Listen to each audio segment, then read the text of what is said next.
Hey everybody, welcome to the Director's Cut. My name is Miles Bridges, your host, and today I'm here with, Connor Whitecap. as we do, we talk about movies up here. You know, that's kind of my lifeblood, is I like to share it with other people and get, what their influential films and everything is. So just tell me what some of your most influential movies are to you, some of the stuff that means the most to you. To me, I'd say I'm gonna start off with my favorite movie, which is Back to the Future. Really good. Amazing movie. All three amazing movies. Yes. But I think that was the first time because it's such like an accessible movie, but like it's just so like perfectly made.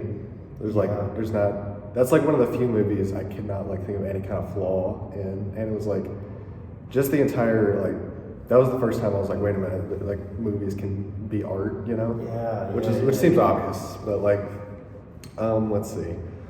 That one has so many like parts in it that the only way I can describe it is like so many scenes in it that could be paintings. Exactly. It has a real like painter's eye as far as visuals, and the writing is phenomenal in that movie. The direction is really, really good. Music is outstanding. And especially like for how like for being about time travel and having 3 movies, there's no plot holes or anything. Yeah, no, they give a lot of thought into the plot and the timeline for these, which is kind of unprecedented for movies of that time. Like 40 years old now, so. Yeah, I think. Yeah, 85. This year's its 40th anniversary. That's Yeah, really so- cool. I think it just re-released in theaters on Halloween. Yeah. And I gotta see it again. I think it might still be there. You know, I'm not a really big rewatcher in theater type of Yeah. guy, but I did rewatch Revenge of the Sith earlier this year in Amazing. theaters. Actually, Really- that's the next movie I'd like to. Revenge of the Yeah. Sith is best Star Wars movie. I don't care what anybody says. That one is really, really good. It was, especially because the first 2 sequels were lackluster in my opinion compared to especially the original 3. But like Revenge of the Sith was like, you're going through like years of like, all right, George Lucas, why are you making these movies? And then Revenge of the Sith is like, oh, that's why. That's why. Yeah. And it's just such a. That one is such a like strong film. I do remember watching it and thinking that there was a lot of it that I did not love. I think my mindset on it is I think that was it Attack of the Clones? Yeah, that's Yeah. exactly Attack of right. the Clones and Revenge of the Sith are like one movie that like is supposed to be seen together. Yeah. I think of it as like Phantom Menace is its own thing because I love Phantom Menace. I think that one's really good. I love that movie. Attack of the Clones is like lackluster, like you said. But I think watching Attack of the Clones with Revenge of the Sith really like pulls it all together, because there's some parts in both films that stand out. There's some parts in both films that really like are a low point. Even in Revenge of the Sith, there's a lot of times where I found myself like kind of bored with it. The prequels is they're trying to hit like 2.5 hours, 2 hours, and so Yeah. because, especially in Attack of the Clones, there's a lot of filler that like Oh, yeah. they could have just made Revenge of the Sith like a 3-hour movie, and it would be like one of the best sci-fi movies ever, probably. But Yeah, I really hate that you can tell that there was like a dip in George Lucas not knowing necessarily what he wanted to do. Mhm. You kind of get that a little bit in, oh God, what is the second movie from the original trilogy? Empire Strikes Back, Yes, you kind of get that a little also bit. an now. amazing movie. Great movie for sure. I love that entire trilogy. That's my favorite. Those are my favorite Star Wars movies ever. Mhm. But I feel like that just kind of comes with making a trilogy of films Yeah. like that. I think that's just a caveat of that. But Revenge of the Sith is really great. What else you got? Ooh, I'm trying to think. I lied when I said Back to the Future is my favorite movie. My favorite movie, Back to the Future is number 2. Just remember, my favorite movie of all time is Wayne's World. Yeah. I was just watching that. I watched it because this past Tuesday was my birthday, and I watched it with some friends, and it was just it's one of those movies, I've seen it at least like 20 times, but I just get like the same stupid smile on my face every time Yes. I watch it, and it's like, because there's very few comedy movies that have that kind of Oh, absolutely. like charm and self-awareness, and like Comedy is a hit or miss genre for me as far as like movies go. well, we got like that. I'll trim it down. But movies, that are like exclusively comedies are hit or miss for me. Like I watched the Naked Gun, the 2025 version, and I love the original movies.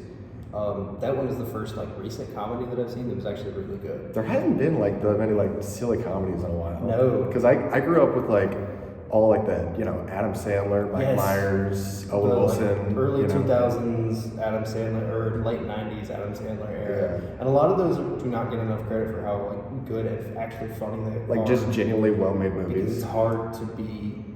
People take for granted how hard it is to be funny and to Yeah. write a funny movie. And that's actually side tangent was like the '90s SNL that had all those guys. Yeah. Like a lot of people say that's like that they were funny, but I think that was like they're not really that funnier compared to other SNL alum. But the reason they're remembered so fondly is because they all had amazing movie careers. Like Chris Farley had like only like 2 or 3 movies, but they're all amazing. Like I will say I think Chris Farley is hilarious. Chris I Farley's think he's amazing. one of the best comedians they had on SNL. Absolutely. And definitely one of the funniest filmmakers or actors at the time. And I really hate that he didn't.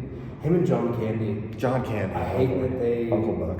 Yes. Amazing movie. I hate that they did not extend their careers or get the chance to extend their careers as much as they did because God, they would have flourished so hard. Planes, Trains, and Automobiles. I think that they both fully would have had like a Robin Williams turn. Oh, yeah. Like with Good Will Hunting, I fully think that they would have Like- excelled past the comedy genre. Steve Martin kind of did. Like I said, Planes, Trains, and Yeah. Automobiles with John Candy and Steve Martin, and they had that. I think also Martin Short. Martin Short, and Jim Steve Carrey. Martin. Well, Jim Carrey. not yeah. SNL, but Jim Carrey. Yeah, I think all three of those, like, and Martin Short and Steve Martin, I bring up just because they're such an iconic duo by themselves. Yeah.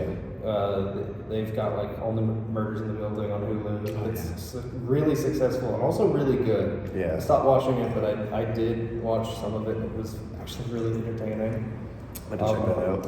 Yeah, Jim Carrey went on to have like a great career past all of his Or funny stuff. he's one of the few of like that era where like the dramatic movies were arguably better than the comedies. Yeah. It's like Eternal Sunshine and Sunshine.